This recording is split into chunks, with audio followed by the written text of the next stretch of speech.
semuanya, assalamualaikum warahmatullahi wabarakatuh. Balik lagi di konten YouTube aku, yaitu Atikah Nurul Hasanah. Oh ya teman-teman, jangan lupa sebelum kalian nonton sampai habis, di like, komen, dan subscribe ya. Nanti teman-teman bisa mendapatkan atau bisa nonton konten-konten video YouTube aku yang lainnya lagi, yang lebih banyak lagi. Jangan lupa ya. Jadi di video kali ini aku mau ngebahas tentang hijrah, dan aku kedatangan teman spesial, tamu spesial. Nggak tamu sih sebenarnya, aku yang berkunjung ke sini ke kosannya dia. Dan ini mbak-mbaknya masya Allah nih, udah mulai menampakkan wujudnya kan, dia sudah mulai sedikit demi sedikit memperlihatkan rupanya dia. Ya, jadi perkenalan aja tentang dia. Dia ini seorang mahasiswa pasca sarjana di kota Yogyakarta. Asalnya itu dari Gorontalo. Dan mbaknya ini masya Allah banget. Dan aku tuh sebenarnya penasaran, kenapa sih dia itu hijrah dan memutuskan untuk bernikah. Udah deh, nggak usah lama-lama, langsung aja kita panggil orangnya. Oi. Nah tuh kan. Itu nah namanya Afni nih, sini nih. Hai. Nah ini nih jadinya kenalan dulu dong. Hai guys, ini apa? Aku lupa lagi nama. Kita dulu sana. Oh iya. Ini kenapa nggak difokusin dulu? Nah, dikunci dulu gitu loh. Dikunci dulu biar. Oke. Kok jadi hitam banget ya? Batuk bu, minum Panadol. Supaya ini natural banget ini. Nah. Dari terang ini. Terang beneran. Nanti tanpa cut, pokoknya semua dimasukin. Harus kalem dong. Oh iya. Oke. Jadi back to again. Perkenalan dulu dong. Namanya siapa? Nama panjangnya. Mungkin teman-teman di sini ada yang penasaran. Nanti aku kasih IG-nya dia sama TikTok-nya. IG-mu juga lumayan ya, 2000. Apa? 2000 kan? 3000 ya sekarang. Iya. Kenalan dulu, Mbak. Ya, Mbak. Kenalan, gak usah sok cantik. Iya. Hai guys. Hai. Ya udah, namanya siapa? Nama panjangnya siapa, Mbak? Aku Nur Afni Muhammad. Tapi teman-teman biasa panggil aku Nur, ada panggil aku Afni, tapi jangan dipanggil Muhammad. Tapi ngeselin tau, biasanya dipanggil Mas. Kok bisa? Iya, Karena ada Muhammadnya. Oh iya. Jadi namanya dia Nur Afni Muhammad guys, atau Nam Safia ya nama IG-nya. Ya pokoknya di sini nanti kalian bisa langsung follow aja. Oke, jadi udah ada temen aku nih, jadi kita langsung aja nanya-nanya ke dia. Tahu gak sih guys, dia tuh ternyata buat juga tuh di HP-nya dia. Jadi kenapa sih Afni mutusin untuk berhijrah? Nggak tahu dari mana ya, tapi emang aku tuh udah sempat ikut kajian itu sebenarnya udah dari SMA. Dari SMA kelas 2 itu emang aku sering ikut kajian yang kayak murid-muridku tuh datang ke sekolah, terus di jam sekolah kita ikut kajian dan lain-lain, tahsin dan lain-lain. Tapi ya pas lulus SMA kan kita pisah tuh teman-temanku. Kita pisah. Nah, aku juga lost kontak gitu loh. Sampai di tahun 2017 akhir aku kayak dapat musibah. Sometimes lah waktu itu aku punya musibah sampai aku benar-benar down banget. Nah, akhirnya Titik balik. Iya, di 2018 aku mulai aktif lagi kajian. Nah, untuk proses bercadangnya itu sebenarnya panjang. Udah dari 2017 awal itu sebenarnya aku pengen, kan emang orang tua lagi nggak suka, karena yang namanya juga bercadar kan nggak gampang ya. akhirnya bahkan aku sempat nggak dicariin selama 4 bulan lebih sama orang tua karena kan aku merantau itu dari SMA tuh emang merantau. Nah aku nggak pulang karena ribet aja gitu ngejelasin ke orang tua dan lain-lain, itu agak ribet menurutku. Jadi aku nggak pulang, dan orang tua tuh juga nggak nyari karena orang tua aku tuh tahu pasti aku tuh kekehnya karena emang mau pakai cadar. Sampai akhirnya orang tua aku luluh dan aku paten banget pakai cadar itu di tahun 2018. Masya Allah, berarti 2018 sudah istiqomah sampai sekarang. Terus awal mula kok misalnya kayak orang tua boleh kayak ngizinin kamu tuh gimana? Ini temen-temen belajar juga kali. Nah jadi kenapa dulu sekarang mah enak ya kalau apa-apa pakai masker. Nah dulu tuh aku awalnya emang pakai masker. Pakai masker tapi nggak masker yang kayak sekarang. Karena yang dulu tuh kayak masker medis biasa itu loh yang ada talinya. Terus ya masker emang ada tali kali.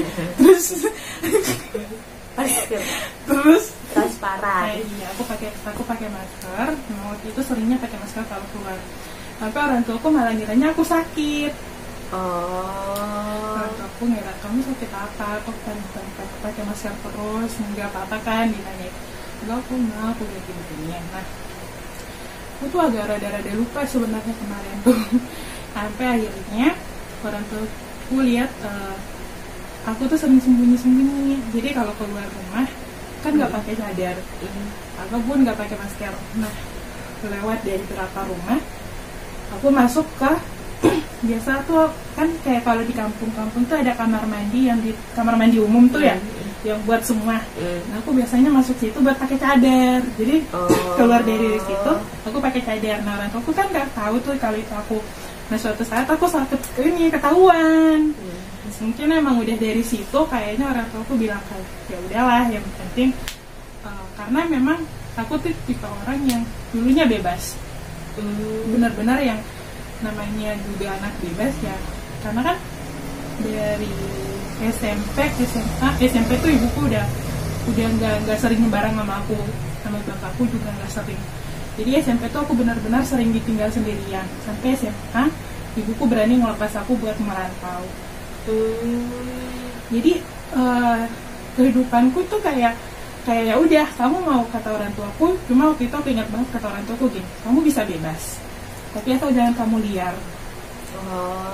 Nah jadi benar-benar yang sebebas itu kehidupanku. Nah pas di momen aku kedapatan kayak gitu, kayaknya ibu orang tuaku bilang nggak apa-apa. Ibu ternyata aku baru tahu kekhawatiran sepanjang perjuangan tuh, kayak sepanjang perjalanan aku ngayakinin mereka, yang mereka takutin tuh cuma satu, aku tuh kehidupannya bebas. Jadi kalau keputusan ini tuh kayak udah keputusan berat sebenarnya, keputusan yang bakalan aku jalanin ke depannya gitu. Takutnya ibuku tuh takutnya kayak kamu kalau pakai cadar terus kamu ngelakuin kesalahan, yang ke bawah tuh orang-orang yang benar-benar pakai cadar. Kalau cuma ikut-ikutan atau apa, mending jangan dulu. Nah ternyata aku baru tahu itu alasannya gitu. Jadi kayak lebih ke image ya, ke masyarakat kalau misalnya kamu ngelakuin kesalahan. Karena kan emang di kampung juga nggak ada sama sekali yang pakai cadar. Baru aku doang. Nah baru pertama kali aku pakai cadar tuh orang-orang semuanya nyinyir. Makanya aku malas pulang kampung waktu itu ya. Tapi alhamdulillah sekarang bahkan keluarga besar dari ibu sama bapakku juga udah mulai terima. Insya Allah. Tweet. Kamu jadi gitu ya teman-teman ya, perjalanan hijrah seorang tuh nggak ada yang tahu, ternyata hebat banget. Asalnya mana sih kamu emang? Aku tuh di Gorontalo, lumayan pedalaman tapi nggak pedalaman banget. Jadi pemikiran orang-orang sana tuh kayak pemikiran bahwa kamu kalau pakai cadar tuh ngapain, nambah urusan gitu. Tapi bahkan waktu itu, jadi aku mau ngobrol apa ya?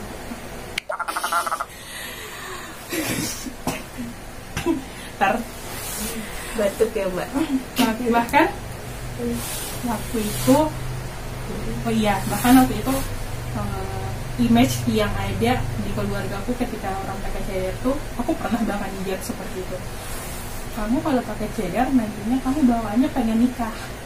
Oke. Jadi mereka tuh takutnya ketika aku pakai cadar, aku bakalan minta nikah muda.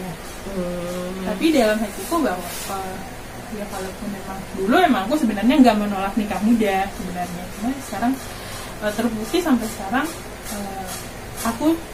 aku malah ke distract kayak nggak kok, nggak semua orang bercadar kayak gitu. Ada momen yang harus kalian tahu di mana orang bercadar tidak seperti apa yang kalian bayangkan. Meskipun orang bercadar tuh nggak suci ya, meskipun aku sering ada gitu. Jadi ngabur sumpah. Jadi aku tuh sering yang kayak tipe orang yang kayak ketika orang gak suka aku malah ngelakuin. Jadi kayak kamu buat apa sekolah tinggi. Jadi di kampung tuh kayak perempuan tuh kayak nggak wajar kalau sekolahnya tinggi gitu. Nah, kamu ngapain sekolah tinggi, bapakmu orang tuamu pedagang doang, ngapain sekolah gitu. Paling ujung-ujungnya kamu nggak bantuin orang tua kamu di pasar, karena emang orang tua aku kan basicnya orang pasar ya. Ya aku makanya sekolah. Nah itu satu. Yang kedua, ngapain pakai cadar, ujung-ujungnya pengen cepat nikah. Itu sebenarnya yang sekarang aku lagi kayak kok kayak gini. Jadi itu sebenarnya ketakutan masyarakat sebenarnya sih, cuma ya tergantung dari kitanya. Tapi aku masih sering kok, meskipun aku udah bercadar, aku masih sering ya kayak acne yang dulu tuh nggak hilang. Maksudnya kayak aku yang welcome ke semua orang ya welcome aja, nggak ada yang berubah. Emang ada batasan yang berubah. Iya, emang harus kayak gitu ya. Justru budaya yang kita ini harus bisa mewarnai orang lain. Jadi jangan sampai kita yang terwarnai, kalau bisa kita yang mewarnai orang lain. Jadi orang lain tuh juga bisa ikutan baik juga sama kita gitu, insya Allah. Gila ya pembahasannya, mantap banget. Jadi gitu teman-teman ya. Dari perjalanan hijrah seseorang itu kita bisa banyak dapat pelajaran. Makanya aku lebih senang banget kalau ketemu orang tuh kayak ngobrol gitu, karena banyak dapat pelajaran dari orang-orang tersebut tuh. Tapi hebat ya. Terus abis itu ceritain juga dong kalau kamu bisa nyampe ke Jogja gitu. Nah aku tuh nyampe ke Jogja bahkan ada yang aku tahu di sini. Sama sekali yang aku tahu. Jadi aku tuh basicnya emang mampus. Tapi itu kesimpan kan? Batal. Simpen biasa. Lanjut ke itu. Nah, jadi kan aku SMA tuh emang aku tuh orangnya basicnya introvert. Maksudnya aku ya kamu tahu lah. Introvert. Oh iya. Oke guys, lanjut ya. Iya. Nah, jadi aku tuh emang orangnya kan introvert ya. Jadi kayak susah berteman gitu. Akhirnya di SMA juga kayak gitu. Karena aku SMA merantau merantaunya di tempat-tempat orang elit. Akhirnya aku introvert, aku insecure sendiri dan menutup diri. Nah, sejak kuliah, akhirnya pas kuliah aku memutuskan untuk jadi aku yang berbeda. Dan itu benar-benar yang kamu butuh kekuatan dari diri kamu buat ngeyakinin kamu bisa kok berteman sama yang. Nah, akhirnya aku terbiasa berteman. Bahkan sebenarnya aku lebih banyak berorganisasinya di SMA. Tapi nggak ada perubahan. Aku tuh pramuka, bantara dan lain-lain. Adalah perubahan tapi yang nggak yang terlalu gimana. Di kuliah aku malah nggak ikut organisasi sama sekali. Yang satu tuh nggak ikut. Paling di semester akhir aku ikut komunitas sosial kayak gitu. Itu baru di semester akhir. Nah, di awal semester kuliah,